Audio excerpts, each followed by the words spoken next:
Hello and welcome to the vlog. A short trip in the van today. We've come to the NEC for the Camping, Caravan and Motorhome Show 2019.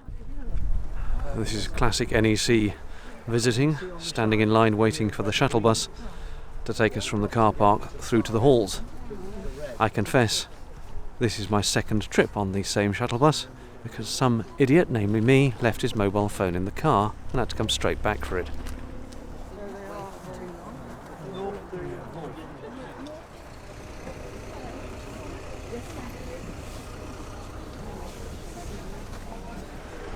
Alrighty, here we are, and very obviously on the front, VW promoting their new Grand California, which hopefully we'll see later.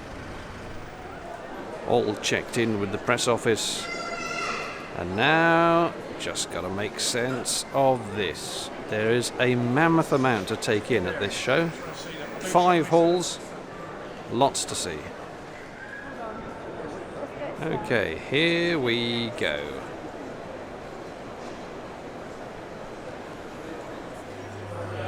VW certainly not being shy with spending on advertising the new model. The trouble with these shows is knowing quite how to go around and see everything.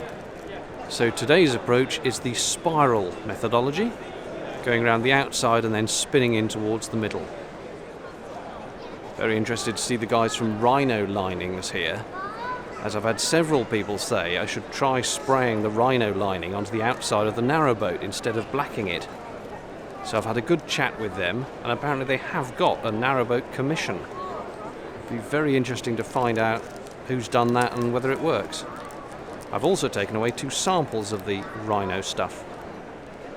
I confess, I really would quite like one of these little portable projector things.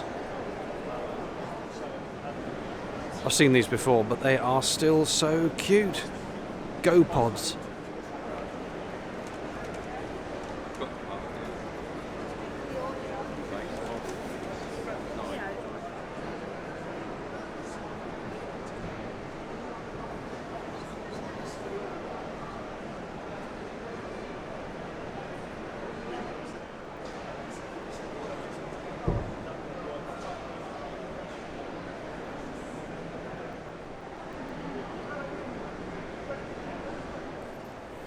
We found our first actual motorhome of the show.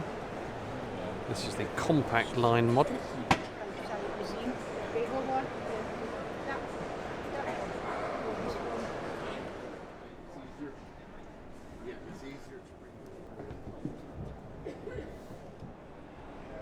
Now that's what I call a campervan bedroom. I wish my van looked like that.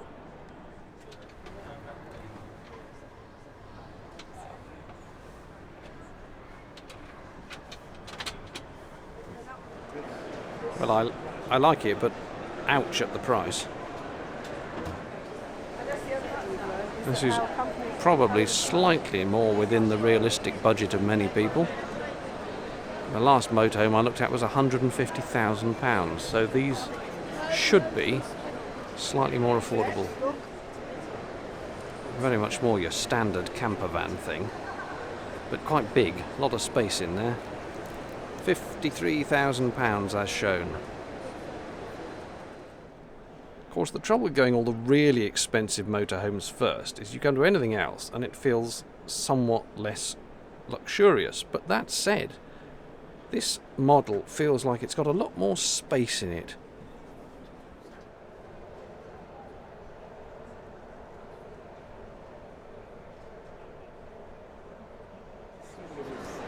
Well, well, well. I'm not the only person doing Toyota Pro Ace conversions, it seems.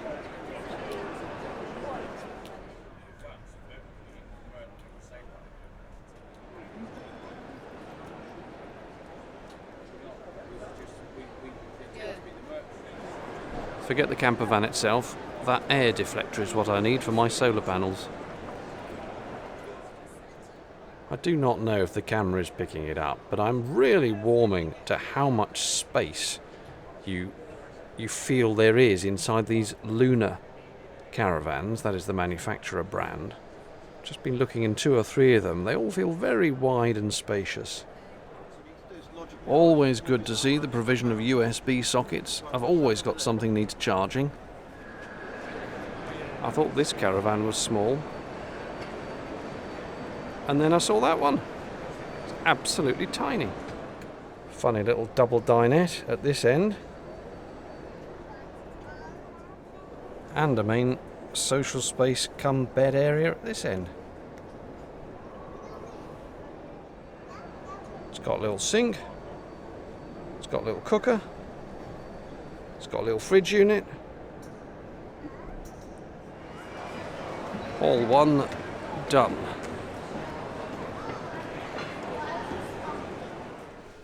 As usual, I am being guided by my trusty Navigator.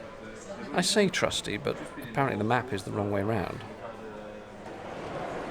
Right, enough of this looking at tents and park homes and all that palaver. It's time to see what I came for. Campervans.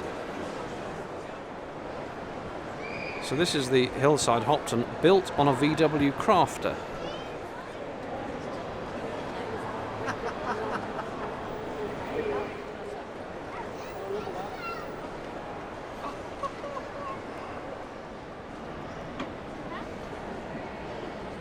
Little toilet compartment at the back. Always useful. It takes up quite a bit of space.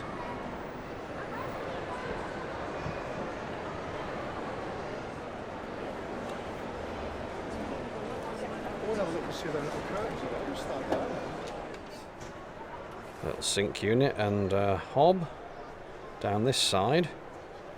And on the other side there's actually a little bathroom area. I've seen these Nissan NV200 conversions before, but this is the first time I've seen the company do this, which is have a 3-seat version, 2 seats at the front, then just 1 in the back instead of it going full width. Now all the cooking and stuff and the fridge is the same as their standard layout, but it just gives you a bit of extra room in there if you don't need that space in the back. And it has got a pop top. Whether you can fit someone up there to sleep, I don't know. Pretty sure I showed this one last time I came to the show, but I really do like this standard of fit out with proper wood and not the plasticky wood you get on a lot of camper vans. This is very nice. I'd have one of these. Based on a VW T5 or T6, I presume. This is the same thing but on a Mercedes, probably a Vito chassis I think, and it's got a rather nice fridge here. That is really weighty. That is a proper substantial worktop that is, and there's your fridge. I like that. Now that is what you call a camper van toilet enclosure. Pop the lid down.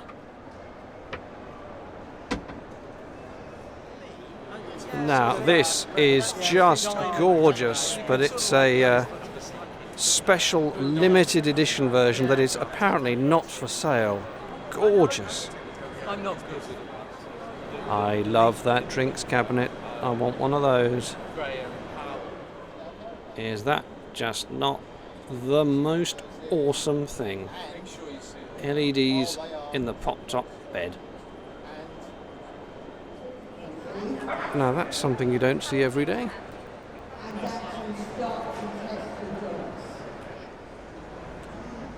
I rather like these folding trailer tent caravan things. Here's one opened out, including a rather neat little extra sleeping tent bit down underneath. That's novel.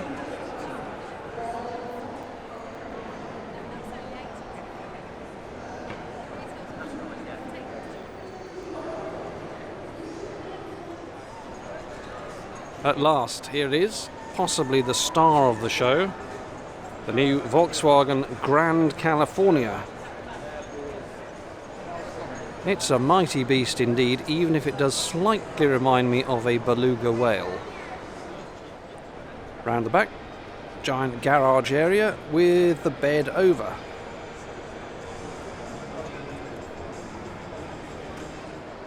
Full cassette toilet facilities, useful. Inside, there's that bed at the back and a big showering pod, a podule over on the right. Cooking facilities on the left. It's all very shiny white in here. Well, apart from the black top, but you know what I mean. Here's the fridge demonstration. Ooh, fridge. Ooh, tray in fridge. And above that, some sort of pull-out worktop thing. Gives you a little bit of extra workspace. And in the front, fairly standard arrangement of 2 seats sitting forward, table, and then the driver and passenger seat, which can be swiveled round. Into that bathroom pod. Wow! I said it was all so bright and white. It really is. Wet room. And then a little fold down basiny thing. Storage above. The Navigator has suggested to me that this looks a little bit like an airline toilet. And I have to say I'm inclined to agree.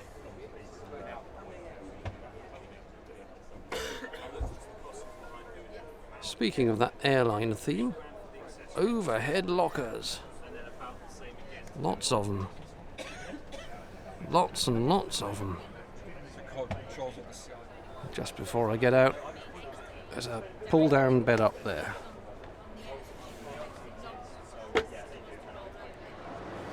I have to say, despite comparing it to a beluga whale, it is actually prettier than I thought it would be from the photographs. Prettier may be an exaggeration, but I was a bit horrified when I saw the early photos, but it's not bad.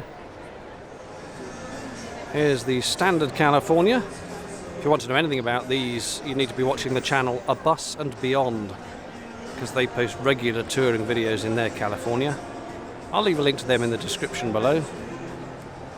Their little Californias, they are nice, but they are not cheap. Well, this one's interesting. This is a Citroen Martello being converted by Wellhouse. I confess I've never heard of a Citroen Martello, but it's some sort of people carrier type vehicle that's had a conversion on it. And what's particularly interesting is the price, because as campervans go, that is a very reasonable price. And yet you notice it has got a pop top, and it has got all the standard stuff inside with a fridge and hob and fridge and that kind of thing. So good value, this one. Another interesting one here on the Wellhouse stand. They're calling this a Ford Talaro, and it's got a different sort of layout. There's some people in there, but I'll try and show you. You can see at the back there, that white cabinet is a little enclosed toilet. And then the kitchen units are there at the back. And the seating and bed area is across. And you'd pull that out, a bit like on my van.